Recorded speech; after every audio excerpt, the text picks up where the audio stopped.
আসসালামু আলাইকুম। আমি মোহাম্মদ জাকিরুল ইসলাম। ওয়েস্টার্ন মিথোলজি চ্যানেলটিতে আপনাদেরকে স্বাগত জানাচ্ছি। আজকে জানবো হেস্টিয়া, যার আরেক নাম হচ্ছে ভেস্টা। হেস্টিয়া ছিলেন জিউসের বোন এবং অ্যাথেনা ও আর্টেমিসের মতো এক চিরকুমারী দেবী। তার কোনো সবিশেষ ব্যক্তিত্ব ছিল না এবং পুরাণে তার কোনো ভূমিকাই নেই। তিনি ছিলেন চুল্লির দেবী, গৃহের প্রতীক। কোনো নবজাতককে পরিবারে গ্রহণ করার পূর্বে অবশ্যই যার থেকে তাকে ঘুরিয়ে আনা হতো। প্রত্যেকটি আহার শুরু এবং শেষ হতো তাকে কিছু উৎসর্গ করে।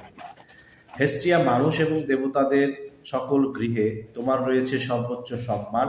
সুমিষ্ট সুরা উৎসর্গ করা হয় প্রত্যেক আহারের শুরুতে এবং শেষে ঢেলে দেওয়া হয় যথোপযুক্তভাবে। তোমাকে ব্যতীত দেবতা এবং মানবকুল সম্পূর্ণ করতে পারত না তাদের ভোজন। প্রত্যেক নগরীতেও জনসাধারণের নিমিত্তে থাকত একটি চুল্লি, যা পবিত্র ছিল হেস্টিয়ার কাছে, যেখানে আগুনকে কখনোই নিভে যেতে দেওয়া হতো না। যদি কোনো নতুন বসতি স্থাপন করা হয়, তবে বসতি স্থাপনকারীগণ সেই মাতৃনগরী থেকে নিয়ে আসতো কয়লা, যা দিয়ে নতুন নগরীর চুল্লিতে অগ্নি প্রজ্বলিত করত।